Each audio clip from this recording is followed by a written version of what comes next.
Bien, señoras, señores, queridos amigos, buenas tardes. Intuyo que José Veneroso Santos pertenece a esa especie de hombre dotado de una curiosidad insaciable. Por eso, su deseo de conocimiento es creciente y, por tanto, gusta de la investigación y del dato riguroso y exhaustivo, hasta el punto de buscar la precisión minuciosa y exacta, como debe corresponder a todo historiador imbuido de un espíritu científico. Su investigación se mueve en el campo de una diversidad de amplísimo espectro que va desde el análisis y estudio de los factores geomorfológicos hasta el catálogo de especies geobotánicas, pasando por el examen de la filología y la toponimia, la climatología, la economía, el comercio y las migraciones, las formas de ocupación y asentamiento, la navegación y el urbanismo, la numismática y la arqueología, la antropología y la sociología, la táctica y la estrategia militar. Y, por supuesto, además de otros muchos campos del saber, el examen, estudio y discernimiento de las fuentes documentales, como es ámbito del afán explicativo y totalizador de la historia que pretende explicar el mundo en su totalidad. Por tanto, cabe definir su obra como enciclopédica, y así debe ser leída y consultada. Es tan vasta que, aparte de ser leída por el placer que desvela la información de tantos conocimientos, puede también ser consultada según la entrada o epígrafe que busquemos, y siempre hallaremos respuesta completa y satisfactoria. José Veneroso obtuvo hace un año el grado de doctor con la defensa de una tesis titulada «Una revisión de la entrada de los árabes bereberes en la península ibérica en 711, la batalla del río Guadarranque y sus consecuencias inmediatas».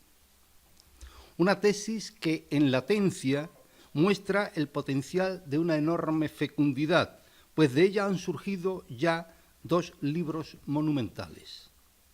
El primero es Guadarranque, julio de 711, la batalla que cambió la historia de España, editado en noviembre de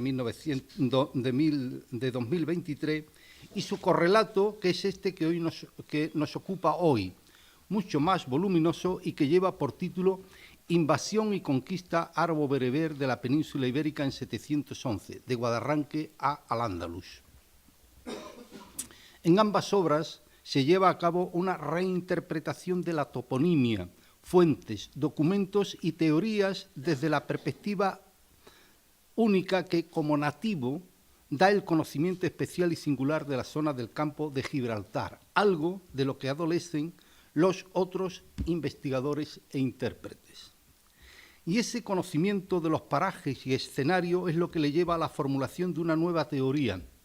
tan audaz como novedosa, y es que la batalla decisiva que franqueó la entrada de los musulmanes a Hispania no tuvo lugar en las cercanías del río Guadalete, como tradicionalmente se venía aceptando, sino que esta batalla decisiva tuvo lugar junto al río Guadarranque. Así que a partir de su investigación cabe hablar de la batalla de Guadarranque y no de Guadalete.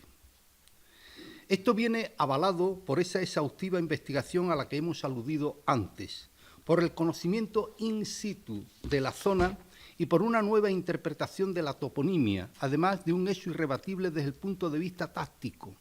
Ningún estratega incurre en el abandono de la zona que conoce y donde mantiene asegurada su retaguardia para adentrarse en un terreno distante, inexplorado y desconocido, donde sin duda está en desventaja militar. Porque al tener afianzada la retaguardia y su línea de aprovisionamiento con campamentos establecidos en las zonas de Carteia e Iulia Traducta, por si en caso de derrota era necesario emprender una retirada, las tropas árabo-bereberes, en desventaja numérica, deciden esperar a los atacantes visigodos, agrupar sus fuerzas y escoger además la zona de combate que más les favorece. Cualquier otra hipótesis de batalla habría resultado imprudente y temeraria desde un punto de vista táctico-militar. Y esta zona de los diversos combates que quizás se dieron a lo largo de varios días o de una semana es localizada por José Veneroso en el margen izquierdo del río Guadarranque, entre la llamada hoy Estación de San Roque y la Almoraima, en el paraje conocido como el Chapatal, algo que algún día habría de rubricar la arqueología. Ahí es donde se va a llevar a cabo la batalla decisiva que franqueará la ocupación de Hispania por un reducido número de tropas árabo-bereberes, en un tiempo bastante corto, no más allá de 3 años, y siempre con la anuencia, complicidad y ausencia de resistencia de buena parte de la población hispanorromana, que vio en los invasores la posibilidad de liberarse de la agravante carga impositiva que el régimen visigodo estableció como consecuencia de la crisis originada por el cambio de modelo de una sociedad esclavista a una sociedad feudal, lo que en cierta manera debilitó el poder centralizado, fortaleció las mesnadas y banderías señoriales y sumió al Estado visigodo en una serie de guerras internas que le incapacitó para enfrentar a un enemigo unido, potenciado ideológicamente y a la búsqueda de tierras fértiles en el ámbito de una economía agropecuaria. Hay un dicho muy extendido que dice que la historia la escriben los vencedores. Y no es cierto. Los vencedores solo escriben propaganda. La historia la escriben los historiadores, solo que los historiadores necesitan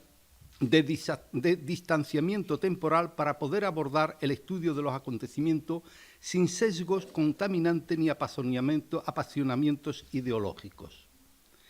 El historiador necesita alejarse del bosque para contemplarlo en su extensión y evitar que en su proximidad un árbol le impida ver al resto.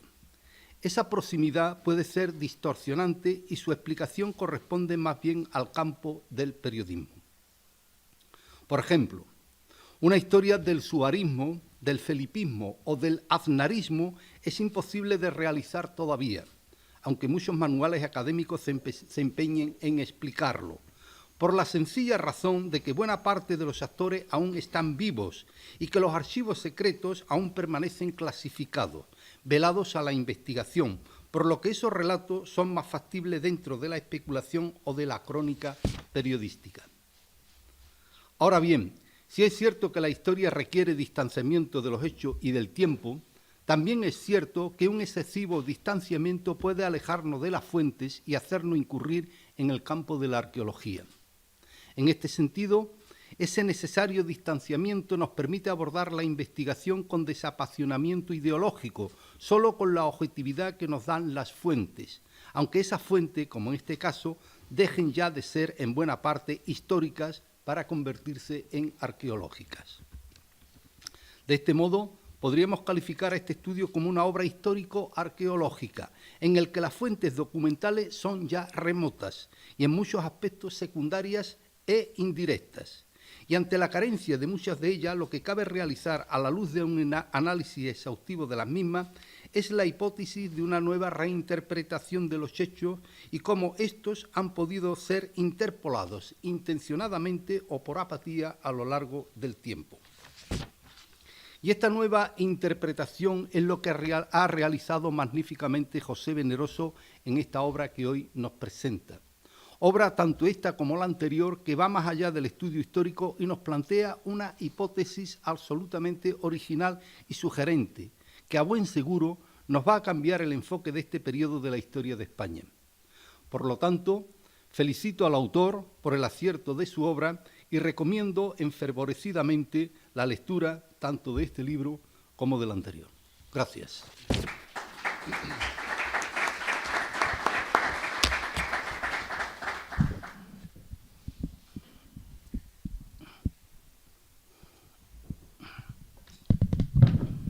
Bueno, pues en primer lugar, muchísimas gracias, Pepe, por tus amables palabras. Buenas tardes. En primer lugar, quiero agradecer la buena predisposición que he encontrado para la presentación de este libro en la Biblioteca de San Roque, donde se me ha concedido todo tipo de facilidades. Agradezco a Santi en particular y a la Delegación de Biblioteca y Fernando Vega, en la persona de Fernando Vega, de nuestra ciudad, que la realización de este acto haya sido posible, porque tenía sumo interés en que se realizase aquí, porque gran parte de lo investigado tiene por escenario el término municipal de San Roque. Tengo que señalar que este libro, en realidad la realización de esta tesis doctoral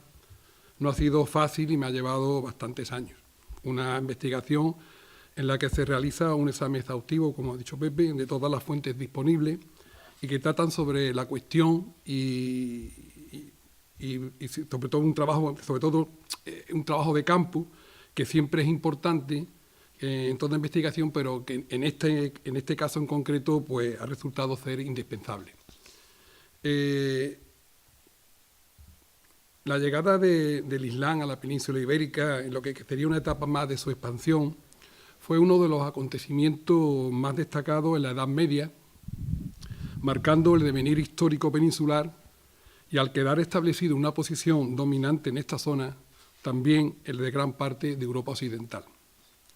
Además, al convertirse la península en frontera entre el mundo cristiano y musulmán, condición sustancialmente importante del medievo hispano, el Islam adquirió unas características propias que propiciaron el origen de una nueva entidad político-militar, socioeconómica y religioso-cultural conocida como Al-Ándalus. Muy bien.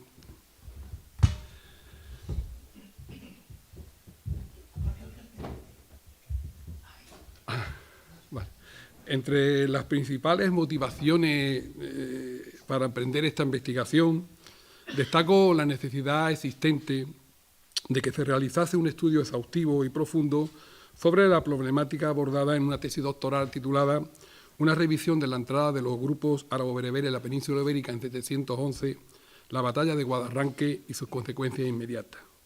Un estudio que fuese realizado por investigadores de la comarca y desde la perspectiva que le concedía el conocimiento del escenario geográfico en el que tuvieron lugar gran parte de los sucesos en 711. El planteamiento no debía residir ni ser confiado exclusivamente a la obtención de nuevos datos procedentes de los textos, sino que creían más importante examinar, ordenar y ahondar en los que ya se poseían, apoyándome en otros registros, principalmente los arqueológicos, los toponímicos, lingüísticos, numismáticos, artísticos o estadísticos, enlazándolos siempre que fuese posible con otras parcelas de la investigación. De este modo, al contar con la ventaja de conocer toda la zona, en particular los alrededores de la actual bahía de Algeciras, la línea de costa circundante, en concreto nuestro litoral de Levante, y una parte importante del espacio que ocupa el Parque de los Alcornocales, la identificación de muchos topónimos que aparecían en las fuentes documentales pasó a ser una prioridad. Y a partir de la información extraída y de su cotejo con el material que ya poseía, comencé a desarrollar mi planteamiento y a articular una propuesta que en muchos aspectos proponía una explicación de los hechos diferentes a la hasta entonces comúnmente admitida. La valoración e interpretación personal han servido de verdaderos impulsores para dinamizar el estudio, en este caso de la historia de Al-Ándalus en sus más diversos aspectos y más en concreto en lo que se refiere al complejo proceso de la entrada de los árabo-bereberes en la península. La citada tesis tenía una intencionalidad clara y precisa que se concreta básicamente en dos pautas seguidas u objetivos a alcanzar en la investigación. En primer lugar, tratar de constatar, en la medida de lo posible, la veracidad, la certeza y el rigor histórico de la información que se posee mediante un pormenorizado examen, algo que, en mi opinión, aún no se había realizado de forma adecuada y suficiente. Y en segundo lugar, dar respuesta a una serie de cuestiones que, a pesar de los estudios efectuados hasta la fecha, estaban, a mi juicio, pendientes de resolver. Entendía que la historiografía referente al estudio de los comienzos de Al-Ándalus evidenciaba todavía importantes lagunas cognitivas, pero sobre todo era necesario realizar algunas reflexiones en torno a una serie de argumentos, sucesos, datos, afirmaciones que con frecuencia, partiendo de premisas equivocadas, habían quedado fijados a lo largo de los años, dando por válidas muchas apreciaciones y explicaciones que no compartía al estimarlas incorrectas. Por otro lado, existían varias líneas de investigación que creía que no habían sido exploradas de forma suficiente en cuestiones tan importantes como eran, entre otras, las relaciones presentes en el área del Estrecho, la situación en que se encontraba los alrededores de la bahía de Algeciras y zonas colindantes, los núcleos poblacionales que aparecían en el espacio estudiado y el proceso de ruralización todavía en curso que se produce cuando se producen los sucesos, las características geográficas y bioclimáticas de la zona que condicionaron el paso del Estrecho, las embarcaciones utilizadas, el orden y el desarrollo secuencial de los acontecimientos, los principales escenarios de las acciones, concretamente de los embarques y desembarques de las tropas y del enfrentamiento entre Tari Ben Sillá y Rodrigo,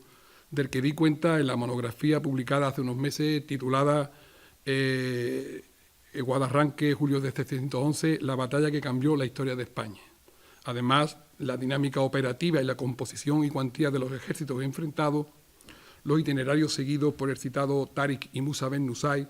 y los motivos de su elección, las pautas de asentamiento seguidas, los primeros repartos y el modo en que los conquistadores accedieron a la tierra, determinados aspectos sociales de los grupos bereberes, las consecuencias políticas derivadas de la derrota visigoda o la propia dinámica en sí de la conquista de Hispania.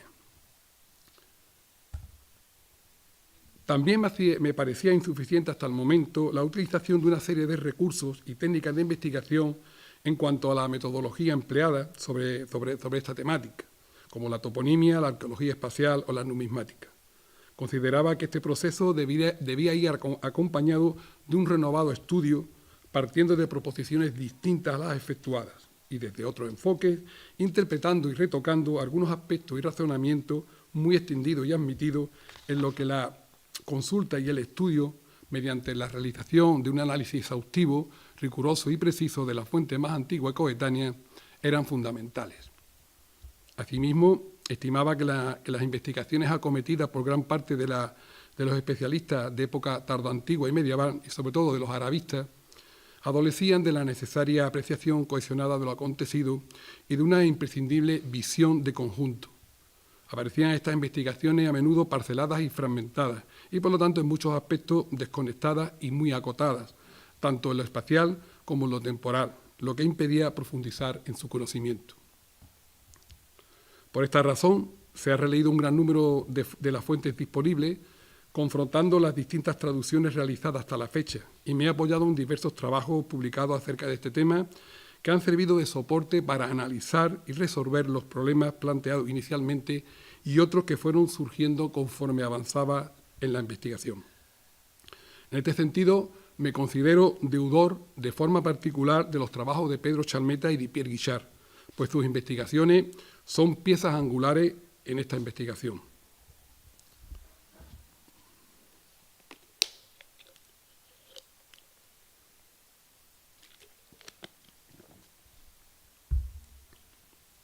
Este libro ha sido estructurado en 4 extensas partes o bloques, bloques temáticos, además del índice, un magnífico prólogo escrito por mi amigo Manuel López, que es presente en la sala, la introducción, las conclusiones, las fuentes y la bibliografía consultada. No voy a extenderme entrando en detalle sobre la estructura del libro porque puede resultar algo aburrido, pero sí me gustaría al menos destacar que en la introducción aparecen varios apartados como la presentación, agradecimiento, objetivos y metodología, estado de la cuestión y un preámbulo. En la primera parte expongo en líneas generales las dificultades que aparecen a la hora de trabajar con las fuentes árabes y los factores y aspectos que deben ser tenidos en cuenta en la entrada de los árabo-bereberes. Se repasa también la crisis que padecía el Estado visigodo, describiendo la situación existente en el entorno de la bahía en el tránsito del siglo VII al VIII, y algo que considero fundamental para entender y razonar lo sucedido, la descripción del entorno geográfico. En la segunda parte se trata de forma pormenorizada todo lo referente al proceso invasor y conquistador, haciendo alusión a la incursión de Tari Ben Malif de 710, preludio de lo que habría de acontecer, y a la invasión y conquista de los grupos bereberes de Tari Ben Sillá en la península en 711.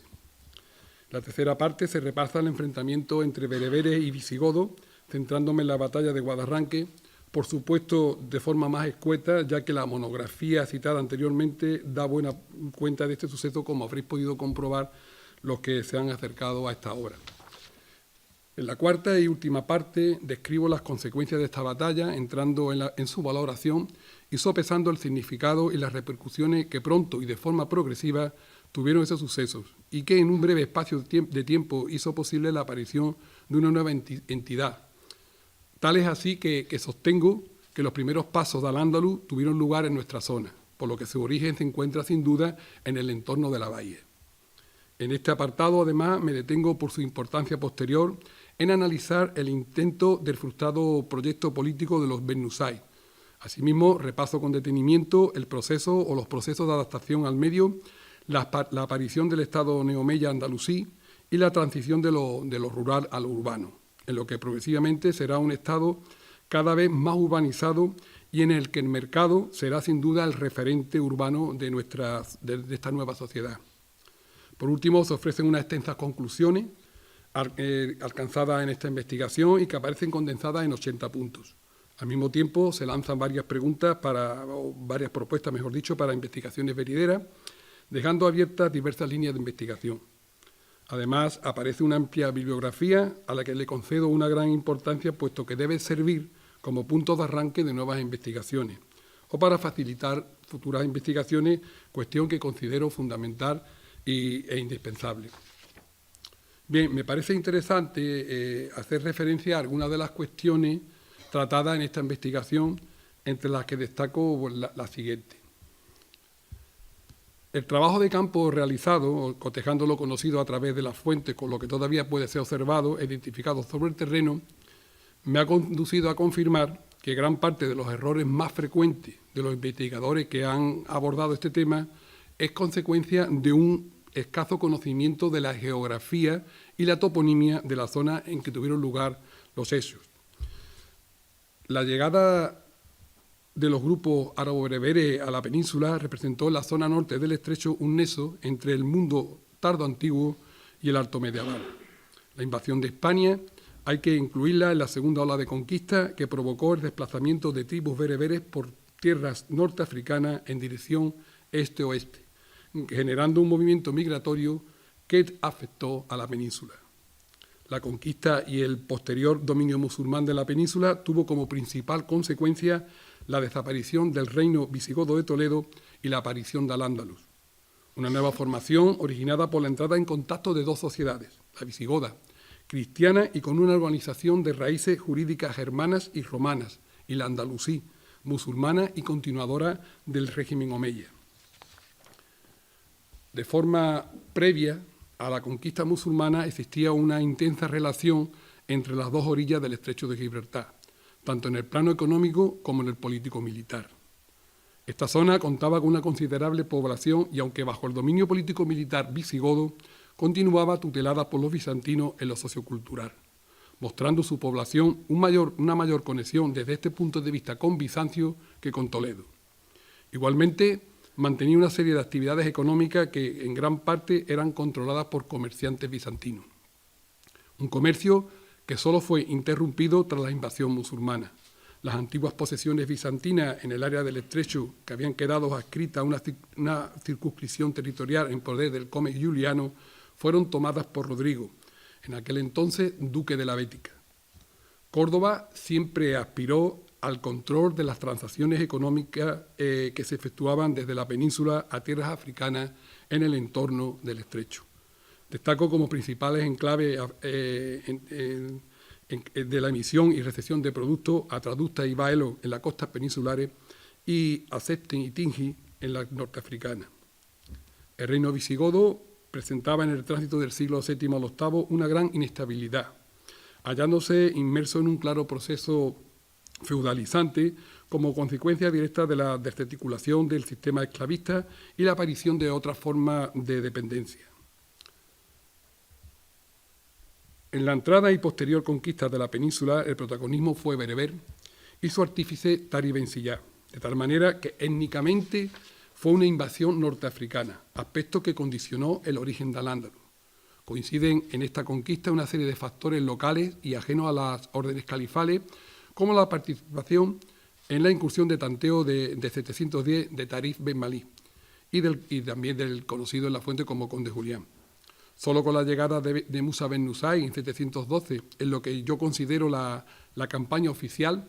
se materializó el control y el dominio árabe de las tierras conquistadas, reconduciéndose el inicial protagonismo bereber.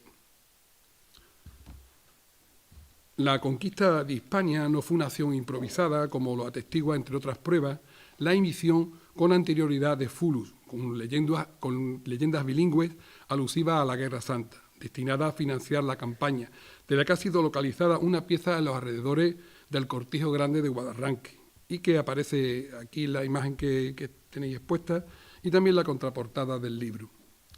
El proceso de arabización e islamización de los grupos bereberes estaba en fase de desarrollo cuando se produjo la conquista, y he de destacar que en ese momento todavía desconocían la lengua árabe. De hecho, gran parte de las tropas de Táriq usaba como lengua vehicular el afrorrománico, un dialecto del latín, lo que facilitó el dominio de las tierras peninsulares.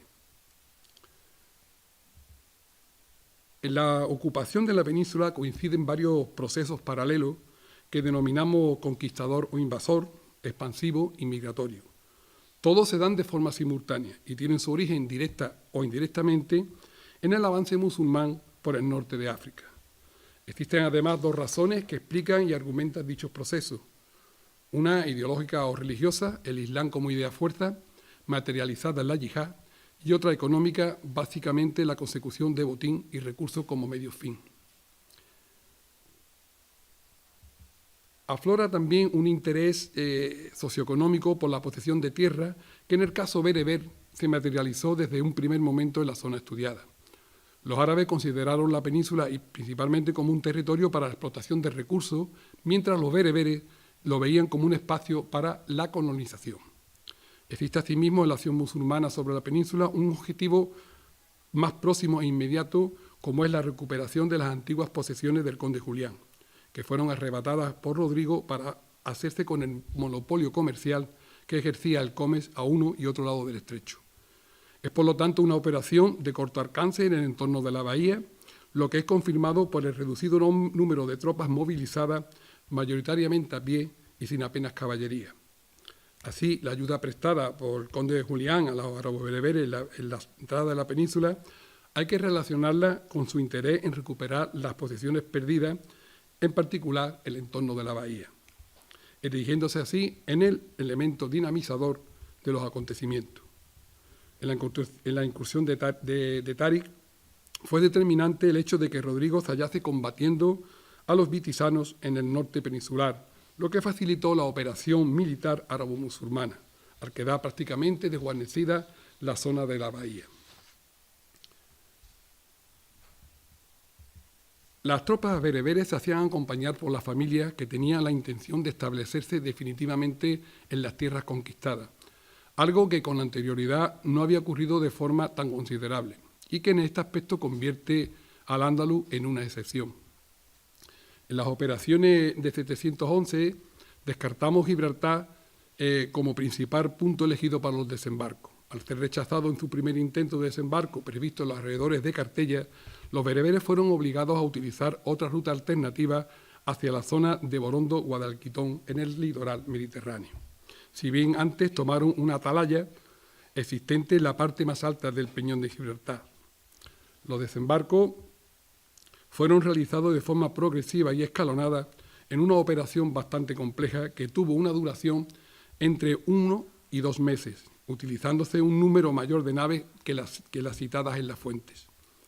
El inicio de la operación de Táriq tuvo lugar en los últimos 10 días del mes de abril de 711, cuando mejoran las condiciones climatológicas para la navegación en la zona, y su finalización en la segunda quincena de junio.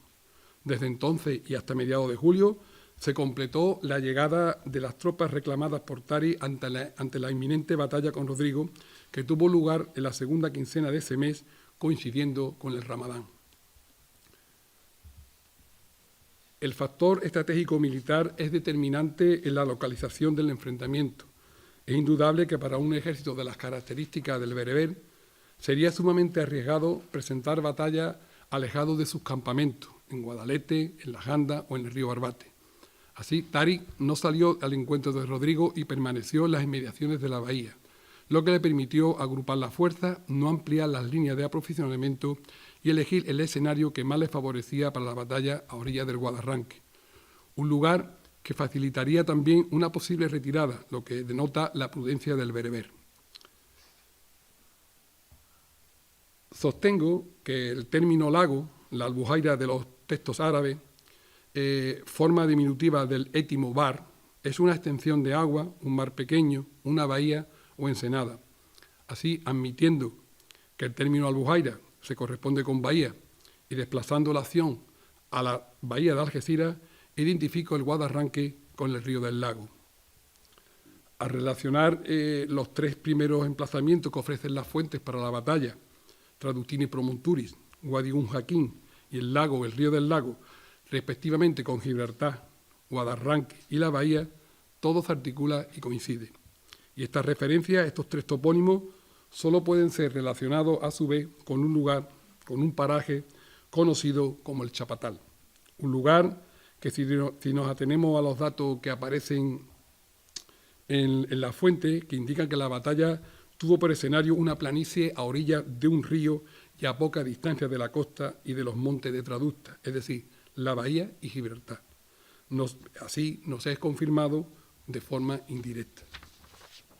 Los partidarios de Witiza no se presentaron en el campo de batalla. De este modo, más que una deserción, lo que hubo fue una omisión de auxilio en perjuicio de Rodrigo. Y los musulmanes contaron también con la colaboración de buena parte de la población peninsular desfavorecida con el orden visigodo existente, lo que explicaría el rápido proceso de aceptación de las nuevas estructuras socioeconómicas árabes, algo en lo que sin duda el caso de la península ibérica es singular. El enfrentamiento tuvo una duración aproximada de 3 a 7 días. La derrota de las tropas visigodas fue total y absoluta, abandonando el escenario de la batalla a las desbandadas. Una vez alcanzada la victoria, los alrededores de la bahía fueron el primer territorio dominado, organizado y repartido por los bereberes, dando lugar pronto a la proliferación de asentamientos. Los repartos de tierra tuvieron como objetivo fundamental la consolidación de una retaguardia.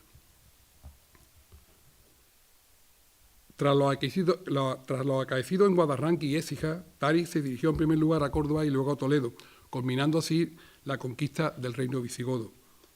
Considero fundamental la determinación de los itinerarios seguidos por Táriq y Musa porque muestran la distinta visión que tenían los dos de cómo efectuar la conquista de Hispania. Táriq a través de pactos, Musa por medio de las armas. Ambos incumplieron el precepto de reserva del Yum para el Estado y vincularon sus tropas al espacio conquistado mediante repartos de tierra que aseguraban su control. Pero dicho reparto se realizó de forma irregular y nunca sería completado. Al rendir obediencia a Táriq a Musa en Almaraz, finaliza lo que hasta ese momento había sido una conquista bereber, retomando el árabe las directrices políticas califales.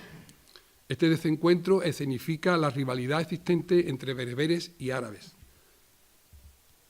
En Damasco existía una gran desconfianza hacia los Banu Nusay, justificada en principio por proceder de Musa, pero porque nunca antes un amir o walí había cedido su cargo de forma personal a uno de sus hijos.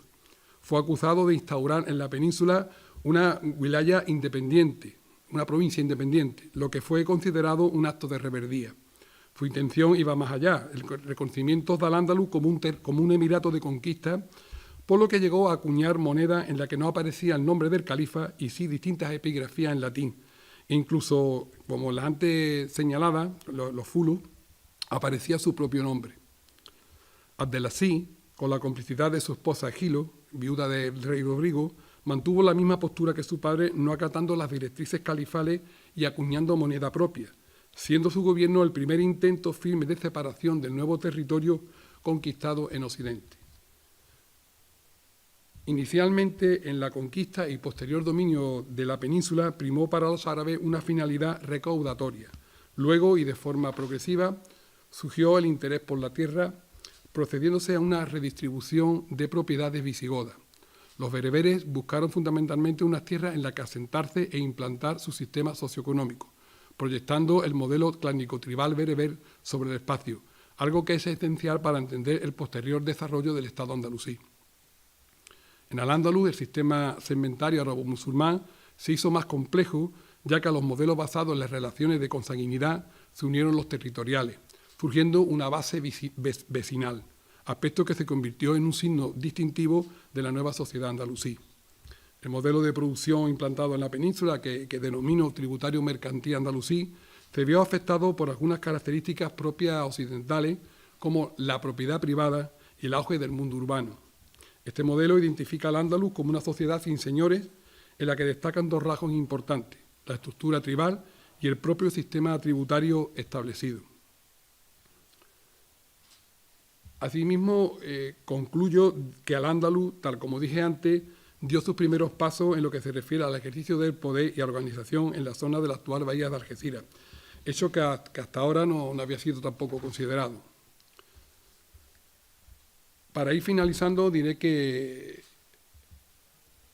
para avanzar en este estudio es indispensable profundizar en la investigación del mundo rural andalusí, sobre todo en esta zona. Creo que a partir de esta investigación será necesario contextualizar los hechos acaecidos con la llegada de los grupos árabo-bereberes, teniendo en cuenta tanto el marco geográfico que ha quedado fijado en esta investigación, como, lógicamente, las condicionantes climáticos que le afectan. Son muchas las tareas pendientes que complementarían esta investigación, que ya adelanto que en muchas de ellas estoy trabajando, como la elaboración de un mapa étnico que aclare la proyección tribal bereber en la zona estudiada, la localización de nuevos asentamientos bereberes, en particular los alrededores del arco de la bahía de Algeciras, la prosecución en el estudio de los asentamientos rurales, la realización de una clasificación completa de los asentamientos localizados hasta la fecha, el estudio del ámbito doméstico en el mundo rural, la identificación y estudio de sistemas hidráulicos, además de la localización, recuperación y examen de monedas que se hallan dispersas y en colecciones privadas,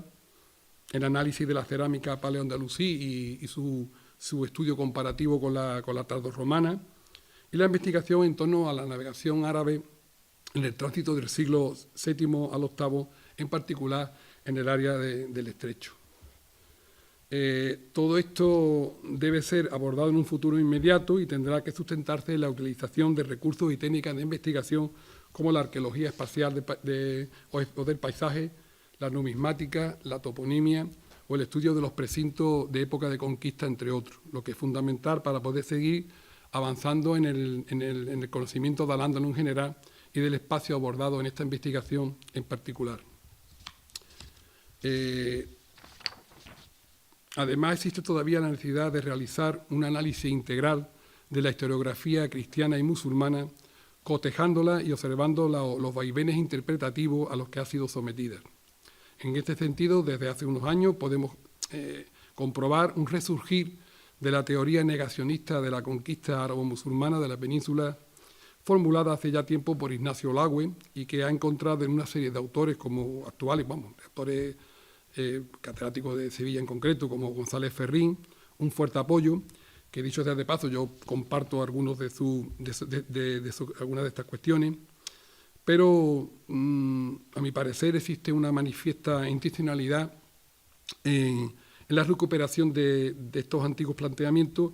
que ahora se ven condicionados y afectados por el presente, lo cual es sumamente grave porque se tiende a manipular la información, intentando escribir una renovada historia del Islam en el Occidente y queriendo desvincular el origen del Al-Ándalus de los sucesos de 711. Por lo tanto, es imprescindible continuar profundizando en el análisis de los orígenes del Al-Ándalus y especialmente la evolución de esta sociedad musulmana en Occidente. Asistimos a un mundo globalizado en el que tienen lugar procesos migratorios de importancia creciente, en concreto los provenientes del continente africano, que son una consecuencia de la dinámica geopolítica de los pueblos norteafricanos y que tienen en el Estrecho de Gibraltar su centro neurálgico. Estos movimientos se ven afectados por los acontecimientos políticos, sociales, económicos y culturales que están desarrollándose en distintas partes del planeta. Ya nadie puede pensar en un mundo de unidades políticos, sociales y económicas aisladas. Por esta razón, principalmente, en los últimos años,